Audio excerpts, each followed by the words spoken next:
Assalamualaikum warahmatullahi wabarakatuh. Kembali lagi di channel Jurnal Horor. Untuk cerita kali ini berjudul Kepundan. Kata orang di desa gua, bila ada yang harus dihindari maka kepundan ini salah satunya. Ini akan menjadi cerita gua yang gak pernah dilupakan, karena menyangkut nyawa penduduk yang hidup berdampingan dengan kerajaan tak kasat mata yang konon masih ada hingga saat ini. Beberapa warga desa sering mengaku melihat ular besar, sebesar batang pohon kelapa, sedang berjemur di antara bebatuan dan rimbunnya semak. Bagi yang belum tahu apa itu kepundan, itu area yang terbentuk ketika Gunung Merapi meletus. Sebagian lempeng tanah dan batuan di sekitar merosot hingga membentuk cekungan. Jika terisi air hujan, maka akan menjadi danau dadakan. Karena berada di dataran tinggi, lokasi ini dijadikan perkebunan teh oleh pemerintah dan masih produktif beroperasi hingga kini. Sebelumnya, penduduk tidak pernah merasa terganggu oleh mereka. Namun saat perluasan perkebunan mulai dilakukan, di mana pohon-pohon besar harus ditumbangkan untuk selanjutnya diganti bibit teh terbaik. Dan sialnya, kepundan ini harus ikut diuruk tanah. Hal yang dilakukan selanjutnya setelah perluasan dimulai adalah mendatangkan truk-truk berisi tanah untuk memulai pengurugan. Yang terjadi selanjutnya, 2 orang tewas di tempat. Bagaimana matinya masih dirahasiakan pihak kontraktor. Di sini Mas Tri mulai turun tangan. Mas Tri ini kebetulan masih sepupu bapak gua. Beliau yang biasa menangani kasus-kasus gaib di desa. Dia tahu betul efek yang ditimbulkan terhadap penduduk desa jika kerajaan siluman di sana diratakan dengan tanah.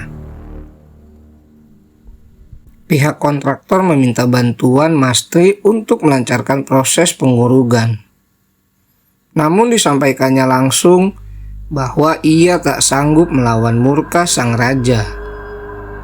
Tak patah arah, akhirnya pihak pengelola mendatangkan beberapa orang dari luar desa yang katanya sanggup menyingkirkan atau setidaknya memudahkan pekerjaan mereka. Dupa ditancap di 4 penjuru. Kain hitam yang membungkus kepala kerbau bule dilempar ke tengah kepundan. Sebuah metode pengusiran secara halus nampaknya hanya membuat mereka yang menetap lama di sana tidak terima. Satu persatu mulai tumbang dengan penyakit-penyakit aneh. Kejang-kejang dengan bola mata yang menghitam. Sementara yang lainnya terbatuk-batuk dengan keras sebelum kemudian ular kecil dengan pola cincin kuning keluar dari mulut dan telinga. Entah sudah berapa malam hal gaib banyak terjadi. Proyek pengurugan dihentikan sementara. Namun para pekerja belum membubarkan diri. Mereka membangun mes dari tenda sementara untuk bermalam. Fenomena terburuknya ialah kejadian Abot Eagle. Abot Eagle hanya sebuah istilah. Makhluk ini jarang terlihat, namun gua yakin dari energinya, makhluk ini salah satu dari yang paling berkuasa. Malam itu para pekerja proyek perluasan lahan sedang beristirahat dalam tidur. Sesaat terdengar suara gemerasak. Dilanjut dengan desisan. Abot Eagle sedang berkeliling menandai tenda pekerja. Mas Tri malam itu berkeliling di luar area perkebunan. Tak sejengkal pun tanah yang ia pijak luput dari taburan garam yang dibawanya. Desisan suara ular mengerikan itu pasti membuat siapa saja merinding. Namun bukan itu yang harus ditakuti, melainkan suara alunan kendang setelahnya. Kenapa suara kendang begitu menyeramkan? karena pertanda tarian kematian sedang dilakukan. Setelah Abot Eagle keluar menandai calon korbannya. Mereka yang pernah ketiban sial berurusan dengan si Abot Eagle menuturkan ia adalah perwujudan dari wanita cantik sedang menari lengkap dengan aksesoris kerajaan ditemani ular. Banyak sekali ular yang menggulung bergumul menjadi satu. Keesokan harinya 3 dari 8 orang yang tinggal di mes pekerja sementara itu ditemukan tewas dengan kondisi tubuh masih utuh, namun dengan setiap tulang yang melekat di tubuh remuk. Proses tabur garam yang dilakukan Mastri tak lain agar yang di dalam tetap di dalam, tak usah keluar hingga membahayakan penduduk sekitar. Pengelola pantang menyerah. Bagi mereka mungkin uang adalah urusan belakangan, yang lebih utama adalah soal harga diri. Maksud gua martabat dan profesionalisme kerja yang menjadi pertaruhan. Didatangkannya lagi seorang dari kota es, dari pesisir Jawa Barat. Pengusiran dilakukan dengan menjanjikan tempat baru. Namun negosiasi hanya disepakati jika ada tambahan nyawa dari beberapa pemuda yang lahir di hari Selasa. Hal ini membuat Mastri marah, mukanya merah padam, karena resiko yang diambil pihak pengelola sudah kelewatan. Gua ingat pagi itu pihak kontraktor keliling desa, mengajak anak-anak muda terkhusus kaum lelaki untuk ikut bergabung dalam pekerjaan perluasan kebun, dengan iming-iming bayaran yang cukup besar. Anehnya, tak satupun yang mau.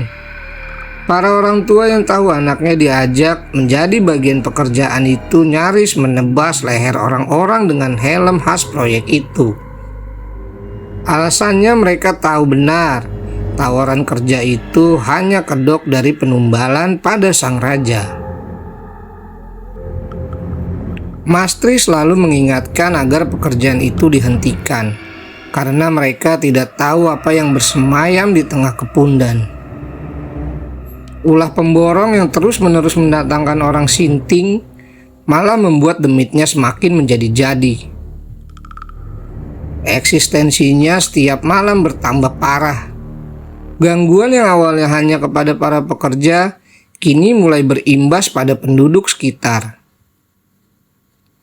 Pagi itu buruh perkebunan sedang memanen pucuk daun teh. Bu Siti mengajak putra sulungnya untuk ikut membantu. Lokasi kebun dan kepundan berjarak hanya 100 meter. Putra Bu Siti ini sedikit berkebutuhan khusus, sementara suami Siti seorang perantau. Azan zuhur berkumandang. Sebagian buruh memutuskan untuk istirahat makan siang sembari menyapa. Bu Siti, ayo istirahat, makan bersama kita. Sebentar lagi, tanggung, jawabnya. Orang-orang memperhatikan putra Bu Siti, Anwar, yang nampak tak biasa. Tatapannya kosong sambil memainkan gunting besar di tangan untuk memotong tangkai daun teh. Bu, anakmu kenapa? Bu Siti nampak heran, lantas ia menghampiri Anwar sambil menepuk-nepuk bahunya. Yang terjadi selanjutnya, anak itu mengiris daun telinganya sendiri hingga putus, lalu dimasukkan ke mulutnya. Darah segar mengalir di pipi hingga membasahi pakaiannya. Kalian pernah makan tulang rawan? Seperti itu bunyi krauk-krauknya. Mastri datang sesaat setelah Bu Siti histeris lalu pingsan. Mastri meminta anak itu dipegangi, sementara buruh lain tidak berani mendekat. Mulutnya berkomat kamit sebelum mengelus bagian telinga yang teriris. Si anak tertawa melengking. Anak king, kadieu, perintah makhluk itu.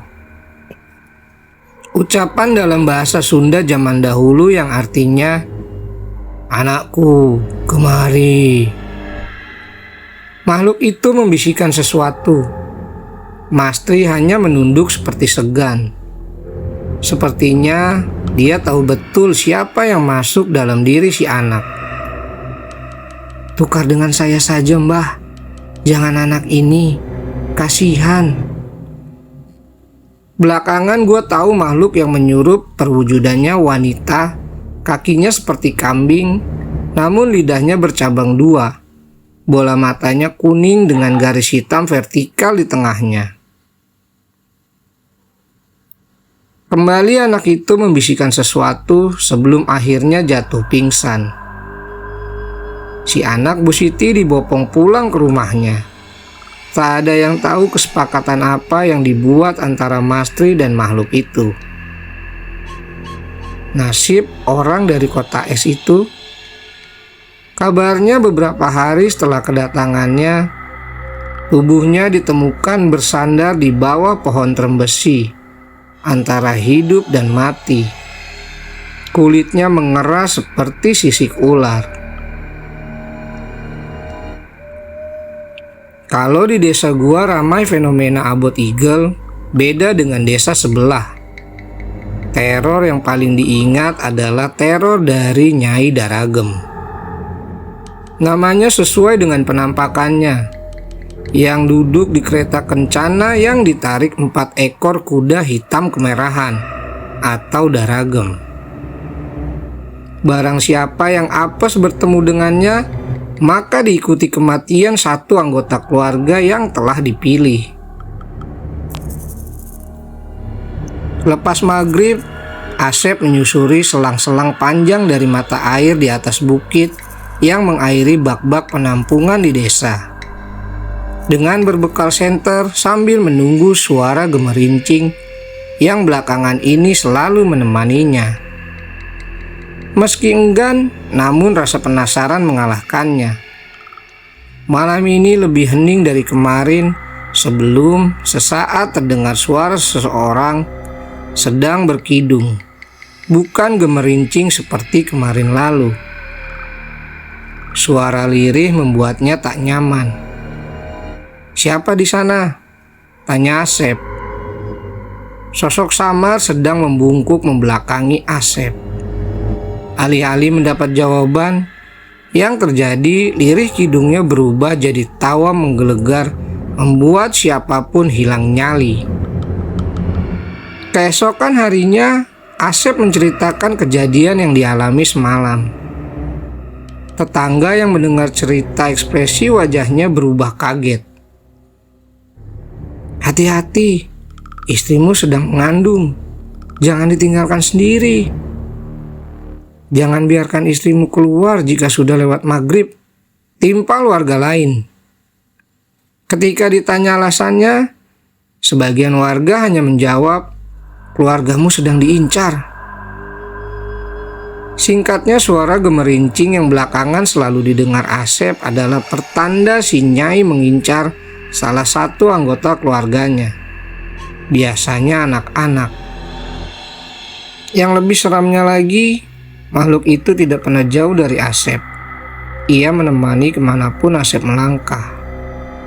Jika orang tua mau merelakan anaknya, maka Nyai akan menggantinya dengan harta bergelimang, mirip dengan cara kerja ngiprik. Namun kali ini bedanya makhluk itu yang menawarkan jasanya, bukan manusia yang mendatanginya. Nasib buruk Asep harus berurusan dengan siluman sekelas itu.